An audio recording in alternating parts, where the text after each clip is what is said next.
आशु पे आओ ना। हाँ पर बन गया। हाँ ओ थैंक यू आशु। ये ले लो ये रखो। तो मैं भी फोटो इसके हाँ हाँ हाँ इसके साथ में तो ले लेंगे। थैंक यू पार्टी करते हैं।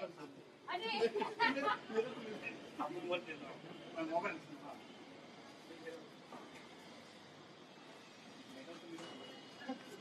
मेरा एक दिन की किराए पे लेके चलना का बिना किराए के किराए पर लो लियो मेरा मोबाइल की काले दिन अपनी रख लो।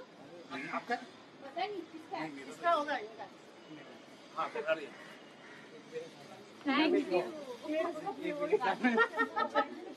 हाँ ले लिया कहाँ पे वो?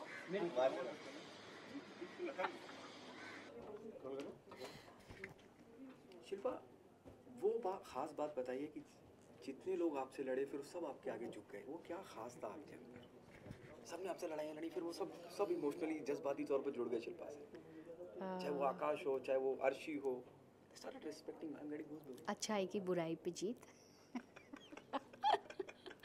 या एक्चुअली सच में माय ऑनेस्टी आई थिंक मैं सच में अगर जो भी चीज़ कर रही थी, जैसे मैं एक शॉर्ट में बताना चाहूँगी, माँ वर्ड भी मुझे बोला तो मैंने उस माँ वर्ड का पूरा रिस्पेक्ट रखा कि माफ़ कर देना चाहिए, एक्सपेक्टेशन कुछ रखनी नहीं चाहिए। तो जो भी चीज़ें हुई मैंने कभी मीन नहीं बनी हूँ, मतलब ही नहीं बनी थी। मैंने हर चीज़ में गिव अप किया तो मुझे गलत तरीके से पोर्ट्रे किया गया कि देवी बन रही है, लेकिन मैं दिल से चाहती थी, मैं दिल से सोचती थी कि ये चीज़ें हो और छोड़ दो उन चीज़ों को लेके बैठने पे, क्योंकि मैं जिस दौर से बाहर गुजरी हूँ तो वो मेरे लिए एक बहुत फ़ायदा हुआ उन सब चीज़ों का। बाहर अंदर मुझे घर के अंदर मैं और ज़्यादा स्ट्रॉन्ग हो गई। Okay, Shilpa, I have seen you tough time also. You have done a PC during भाभी जी controversy and all blah blah. दे बहुत कुछ हुआ और उसके बाद आप यहाँ और सबको बता दिया आपने कि जी this is what Shilpa Shinde is। और कहीं जब मैं हिना की बात करता हूँ तो क्या आपको लगता है कि हिना की नेगेटिव सोच उनको ना जीता पाई क्योंकि वो नेगेटिव ही रही? और Arshi during the course of interview she said कि पूरे शो के दौरान वो एक्टिंग करती रही। हर्षी ने बहुत सही पकड़ा है कि सच बोली है बात, और मुझे इस बात की खुशी है कि वो वही उसने सच बोला, क्योंकि शो के अंदर मुझे कोई साथ नहीं दे पाया, लेकिन यहाँ पर अगर उन्हें सच्चाई बोली है तो we really appreciate those things. क्योंकि हिना का था बहुत नेगेटिविटी थी, हर चीज़ में उसको नुक्स निकालना है, हर चीज़ में निकालना है, कोई चीज़ उसको अच्छी कभी दिखती ही नहीं थी। जैसे जो चला गया उसके बारे में अच्छा बोलती थी, वो जो है उसके बारे में उसने कभी अच्छा नहीं बोला।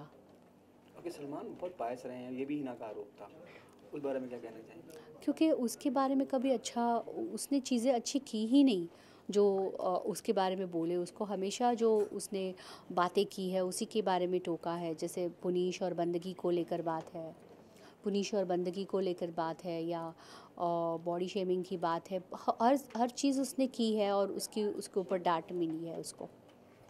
ओके, इसके बाद विकास के साथ आप शो करने जा रही हैं और आपको लगता नहीं कि पहले चीज़ें शायद आप थोड़ी नादानी रही कि चीज़ें समझ नहीं पाए, आपके मन मुटाव हुआ और आप शो करने जा रहे हैं उसके बारे में?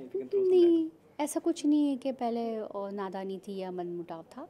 चीज़ें उस तरीके से हुई थी और वो चलती रही, लेकिन हम एक घर में है, कहीं ना कहीं उसको ख़त्म करना चाहिए, शायद वही एक मौका था। और शो करना मतलब एक टास्क था, उसमें प्रॉमिस लिया गया था, तो उस प्रॉमिस को मैं करूँगी। छोटा सा वेब सीरीज़ उसको करना है तो मैं करूँगी डेफिनेटली। ओके, इसके अलावा आपने ये भी कहीं जिक्र किया कि you want to host Marathi Bigg Boss, I would love to do that. Salman Khan ji का उनकी जगह तो नहीं ले पाऊँगी, लेकिन मराठी हूँ तो डेफिनेटली करना चाहूँगी। जैसे मेरा आपने देखा, मेरा वही हर लैंग्वेज में प्रॉब्लम है, मराठी भी इतनी कोई अच्छी नहीं है मेरी, लेकिन करना चाहूँगी, करना पसंद करूँगी पक्का। फटाफट